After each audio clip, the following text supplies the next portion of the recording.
Friends, good morning. എല്ലാവർക്കും സുഖമല്ലേ? ഇന്ന് ഞാനൊരു വീഡിയോ ആയിട്ട് വരാൻ കാരണം ഞാൻ ദിലീപ് ഏട്ടൻ്റെ ഒരു മൂവി കണ്ടു, പ്രിൻസ് ആൻഡ് ഫാമിലി. ഇന്നലെ നല്ല അടിപൊളി മൂവിയാണ്, എനിക്ക് നന്നായിട്ട് ഇഷ്ടപ്പെട്ടു. അതിലെ ക്യാരക്ടേഴ്സും അതിൽ അഭിനയിച്ചവരും ആയിട്ട് പുതുമുഖ നടിയൊക്കെ അടിപൊളിയാണ്. ദിലീപ് ഏട്ടനും അടിപൊളിയായിട്ട് സെറ്റായിട്ട് വന്നിട്ടുണ്ട്. എനിക്ക് ദിലീപ് ഏട്ടൻ്റെ ഇതിൻ്റെ മുമ്പത്തെ ഒരു മൂവി ഞാൻ കണ്ടിരുന്നത് പവി കെയർ ടേക്കർ എന്ന് പറഞ്ഞ സിനിമ കണ്ടിരുന്നല്ലോ, മറ്റേ ബോഡി ഗാർഡിൻ്റെ ഒരു പകർപ്പ്. എനിക്ക് അങ്ങനെ ഫീൽ ചെയ്ത് അത് ബോഡി ഗാർഡ് ഫോണിലൂടെ പ്രണയിച്ചപ്പോൾ പവി കെയർ ടേക്കർ കത്തിലൂടെ പ്രണയിച്ചു. അപ്പോൾ അങ്ങനെ ആ ഒരു മൂവിയാണ് ഞാൻ കണ്ടത്, എനിക്ക് തോന്നിയത്. പക്ഷെ നല്ല മൂവിയായിരുന്നു. പക്ഷെ അതിൽ ഉള്ള ദിലീപ് ഏട്ടൻ്റെ ഒരുപാട് വ്യത്യസ്തമായിട്ടൊരു ദിലീപ് ഏട്ടനെയാണ് ഞാൻ പ്രിൻസ് ആൻഡ് ഫാമിലി കണ്ടത്. എല്ലാം കൊണ്ടും മൊത്തത്തിൽ എനിക്ക് മറ്റേതിൽ കുറേ ഒരു പ്രായക തോന്നിയ മാതിരി ഫീൽ ചെയ്തിരുന്നു. ഇതിലതൊന്നുമില്ല, ഒക്കെ ഒരു യങ്ങിലേക്ക് തിരിച്ചു വന്നിട്ടുണ്ട്, ആൾ സാറായിട്ടുണ്ട്.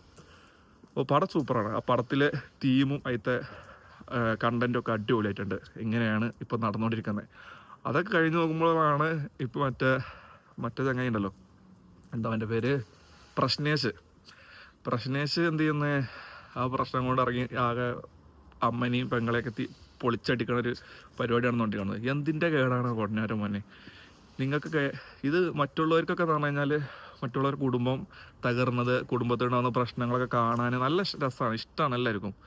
എല്ലാവരും അതിന് എൻജോയ് ചെയ്യും. ഇപ്പം നിങ്ങൾ തന്നെ ഒന്ന് ആലോചിച്ച് നോക്കുക, നിങ്ങൾ ഈ പ്രശ്നമൊക്കെ ഇവിടെ വന്ന് പറയേണ്ട എന്തെങ്കിലും ആവശ്യമുണ്ടോ? എത്ര ആൾക്കാരാണ് അതെടുത്തിട്ട് റോസ്റ്റ് ചെയ്യണോ? അവർക്കൊക്കെ ആഘോഷമാണ്, അവർക്ക് ആർക്കും സങ്കടമല്ല. അപ്പോൾ അവരുടെ അമ്മയാണെങ്കിലും പെങ്ങളാണെങ്കിലും ഇവർക്കൊന്നും സപ്പോർട്ടിങ് ഇല്ല. സപ്പോർട്ടിങ് എന്ന് പറഞ്ഞു കഴിഞ്ഞാൽ ഈ കാണുന്ന ആൾക്കാരൊക്കെ റോസ്റ്റ് ചെയ്യുക വെച്ചാൽ അവരെ കണ്ടന്റ് അവർക്ക് റീച്ചിട്ട് അവർക്ക് പൈസ കിട്ടാനാണ് ചെയ്യുന്നത്, അല്ലാതെ അവരോടുള്ള സെൻറ്റിമെൻറ്റ്സ് കൊണ്ടോ അവർക്ക് നീതി കിട്ടാനൊന്നും അല്ല. ഒരുത്തം ഫോണൊക്കെ ചെയ്തിട്ടുണ്ട്, നിങ്ങളുടെ അഭിപ്രായം പറയണം, എന്നിട്ട് മറ്റവൻ്റെ അഭിപ്രായം കേട്ടിട്ടാണ് എനിക്ക് തീരുമാനം എടുക്കാൻ. എന്താ ജഡ്ജിൻ്റെ ഒക്കെ മാറി ഇപ്പോൾ റോസ്റ്റ് ചെയ്യണ വ്ളോഗേഴ്സാണ് ജഡ്ജി. അവരാണ് ഒരു ജീവിതം എന്ത് ചെയ്യുന്നത് മുന്നോട്ട് കൊണ്ടുപോകാനുള്ള വിധി എഴുതുന്നത്.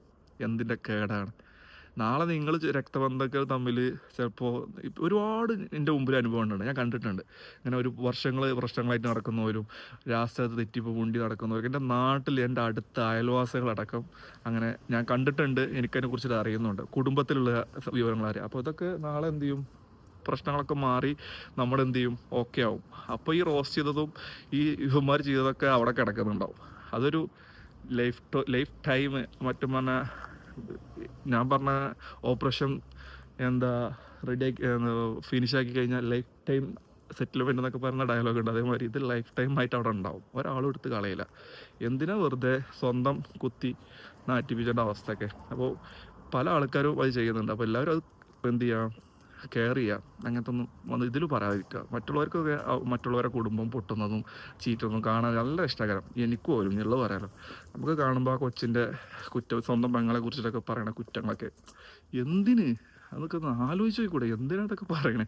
അത് കഴിഞ്ഞപ്പോൾ ഞാനൊരു ലൈവ് കണ്ടു. ഒരു ഉമ്മ വന്നിട്ട് എട്ടാം ക്ലാസ് പഠിക്കുന്നോ 7ാം ക്ലാസ് പഠിക്കുന്നോ കൊച്ചുങ്ങളെ വിളിച്ചിട്ട് എത്തിങ്ങാനത്തെ കുട്ടി മെസ്സേജ് അയച്ചുകൊണ്ടൊരു തള്ള വന്നിട്ട് ലൈവ് ഇടുക. എന്തിന്? ഇതൊക്കെ മനുഷ്യന്മാരെ അറിയിക്കേണ്ട കേസാണ്. ഇപ്പോൾ യൂട്യൂബ് ഇതൊക്കെ തുറന്ന എല്ലാതും ഉണ്ട്.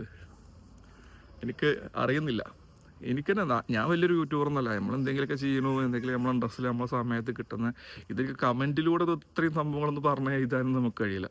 അതുകൊണ്ട് ഞാൻ തന്നെ വീഡിയോ ആണ്, എൻ്റെ എന്താ പറയുക റിയാക്ഷൻ ഇങ്ങനെയൊക്കെയാണ്. അതുകൊണ്ട് നിങ്ങളൊക്കെ ഒന്ന് എന്ത് ചെയ്യുക, ഇങ്ങനത്തെ പരിപാടികളൊക്കെ ചെയ്യുമ്പോൾ ശ്രദ്ധിക്കുക. അല്ലെങ്കിൽ ഇങ്ങനത്തെ ഒരു കയറെടുത്തിട്ട് തൂക്കിച്ചാകി, അതാണ് നല്ല മെച്ചം. ഇതിനാലും നല്ല അതാണ്. ഓക്കെ, അപ്പോൾ ശ്രദ്ധിക്കുക.